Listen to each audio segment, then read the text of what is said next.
হিজলা উপজেলার জাতীয়তাবাদী কৃষক দল ধুলখোলা ইউনিয়ন শাখার উদ্যোগে এক কৃষক সমাবেশ অনুষ্ঠিত হয়েছে।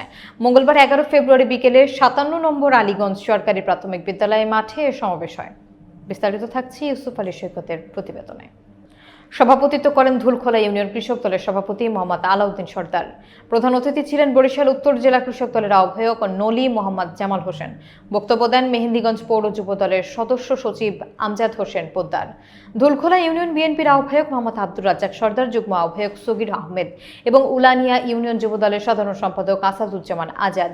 প্রধান অতিথি বলেন, দেশের কৃষকদের উন্নয়নে কৃষক দলকে শক্তিশালী করতে হবে। শহীদ প্রেসিডেন্ট জিয়াউর রহমান কৃষি খাতের উন্নয়নে সর্বোচ্চ অগ্রাধিকার দিয়েছেন। তার আদর্শে অনুপ্রাণিত হয়ে কৃষক দল সাধারণ মানুষের পাশে থাকবে। যারা কৃষি কাজের সাথে সম্পৃক্ত তাদেরকে হয়তো আপনারা দীর্ঘদিন পর্যন্ত বিএনপি শহীদ প্রেসিডেন্ট জিয়াউর রহমানের আদর্শকে লালন এবং ধারণ করেন, কিন্তু আপনাদেরকে অনেকেই প্রোগ্রামে হয়তো ডাকে না, কেন? আপনারা কৃষক। সেই লোকটি কি তেল মাথায় দেন এটা আমাকে জানতে হবে, কারণ উনি এত বুদ্ধি কোথায় রাখেন যে সারা বাংলাদেশে কৃষককে একত্রিত করার জন্য একটি প্রোগ্রাম শুরু করেছেন। এটা বুদ্ধির কাজ। আপনাদের এই কৃষক দলের যোগ্য নেতৃত্ব পেয়েছেন, এখানে একটি শক্তিশালী সংগঠন হয়েছে ইনশাআল্লাহ।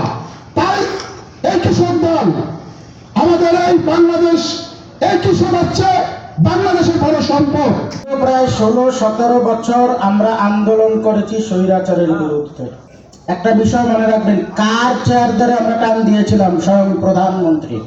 আপনারা আগে ক্ষুদ্র স্বার্থ ত্যাগ করে বৃহত্তর স্বার্থ ধরুন, দলকে বাঁচান, নিজে বাঁচুন। আগে যদি নিজের চিন্তা করেন তাহলে দল বিবর্জিত হবে, আপনার বিবর্জিত দল আবার সেই স্বৈর শাসকের রূপ নেবে।